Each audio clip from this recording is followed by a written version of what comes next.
So let me actually open up the next thing. Yeah, see ya. Here we go. Some news from More Perfect Union. You guys know I love me some More Perfect Union.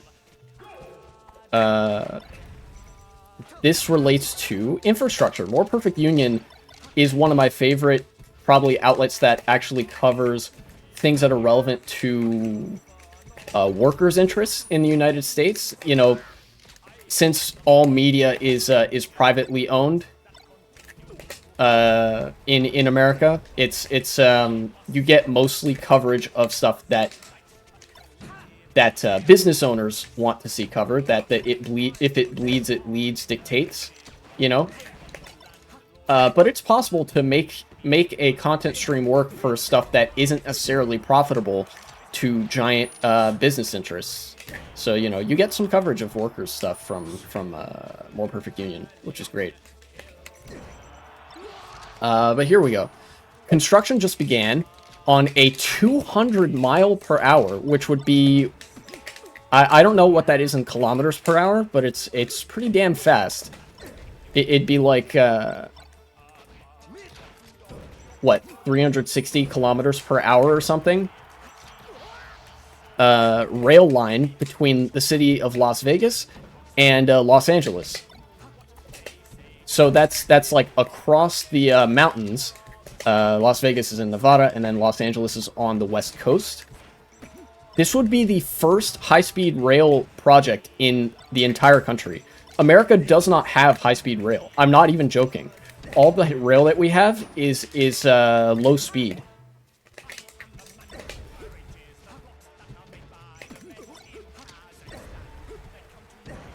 Ooh.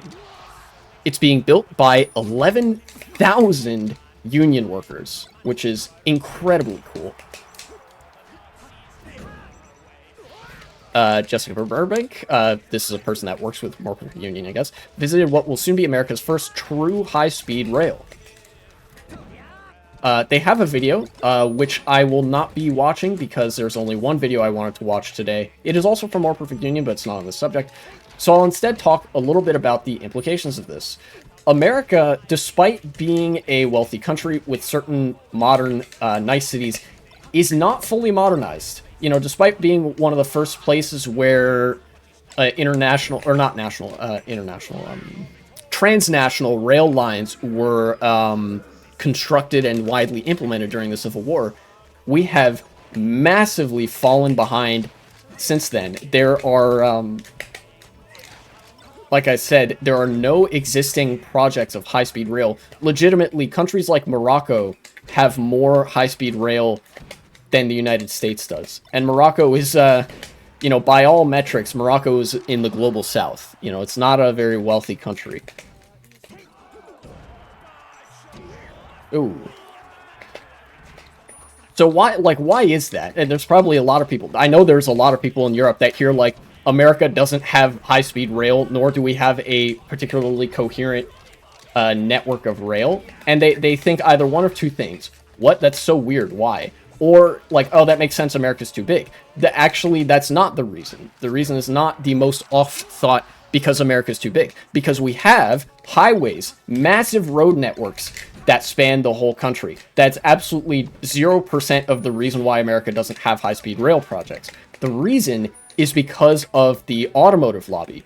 In America, there was a concerted push in the early 20th century by car manufacturers so that travel in individual automobiles that could only fit up to like 4 to 6 people was like the main mode of transit, because, you know, they are really good at advocating for their interests and lining their pockets in that way. So for the whole like 20th century and into the 21st century, that's it. That's all we get. We don't have, like, we barely have bus lines in America, you know? Like, when you think about, like, the isolation of the internet and, like, COVID shit and whatever, it's even worse in America because you can't walk anywhere. You can't take the bus anywhere. You can't take a train anywhere because that infrastructure is so lacking, because automotive manufacturers have stacked the scales so heavily in their favor. Want to go anywhere? Sorry, you have to buy a car that costs you $40,000 up front, and then costs up to usually like $10,000 to $11,000 a year in maintenance costs and car payments. Because, you know, usually you can't really afford the $40,000 up front. It ends up costing people hundreds of thousands of dollars. Seriously, owning a car in the United States, which is basically essential, costs as much or more than owning a house or buying a house in some countries in Europe. It's absolutely ridiculous. It is an absolute, like, disgrace to a country that calls itself like a modern country with modern infrastructure. And it's all because of the interests of the shareholders and like the capital class in the automotive industry, you know? So much so that there have been a number of high-speed rail projects that were planned and then subsequently canceled because of people who have a stake in the automotive industry or own car companies and stuff. Seriously, back in the 2010s, California was going to build one such project, but then Elon Musk lobbied the California government and said, no, I'm going to build the Hyperloop, the Tesla Hyperloop, and so it's going to be way better than high-speed rail. Trust me, guys.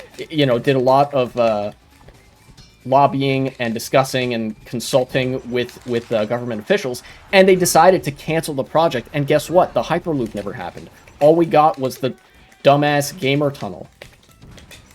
And that is in no way,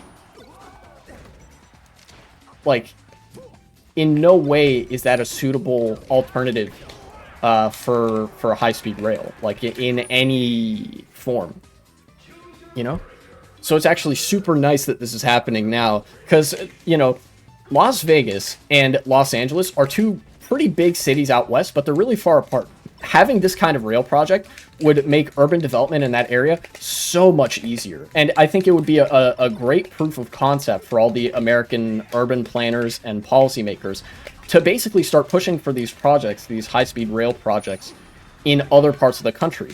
In fact, parts of the country that would need it more and where it would serve more people. You think about it, the population of LA is only 3 million. You know, the greater, like, LA County or whatever, the LA metro area is something like 3 million people.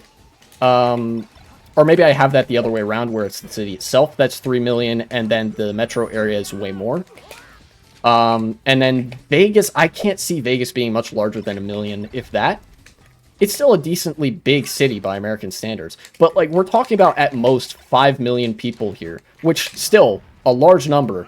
But then you look at the East Coast, and the East Coast has what are called megalopolis, which is like a giant chain of cities where anybody in any one of those cities could, like, commute to the neighboring city for work, right? Massive interconnected urban network of places, businesses, neighborhoods, suburbs, things like that. And, you know, there are multiple cities on the East Coast that have more than 1 million people, New York being the largest with something like 10 million, you know? And obviously the Eastern Seaboard, if you took the whole megalopolis population, you're looking at tens of millions of people.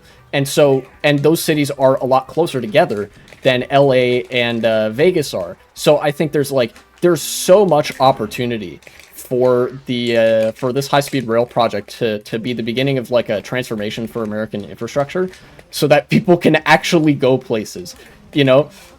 One of the reasons that Americans travel to Europe so much, and one of the reasons why, like,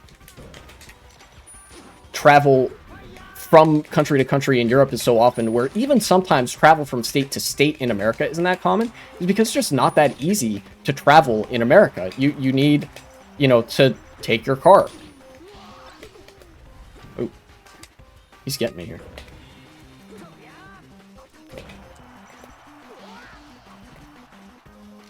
But anyways, that's very long way to say that construction of high-speed rail is good, especially if it's going to be handled by one of the public transit companies or companies that, like, frequently contracts with the federal government on things like passenger rail, because tickets for that shit are cheap, you know? And it would certainly be a lot cheaper than taking your car absolutely everywhere, you know? And in that way, you might actually start to see the cost of travel come down a bit.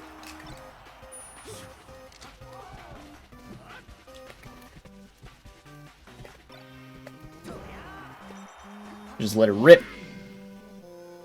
Let it rip.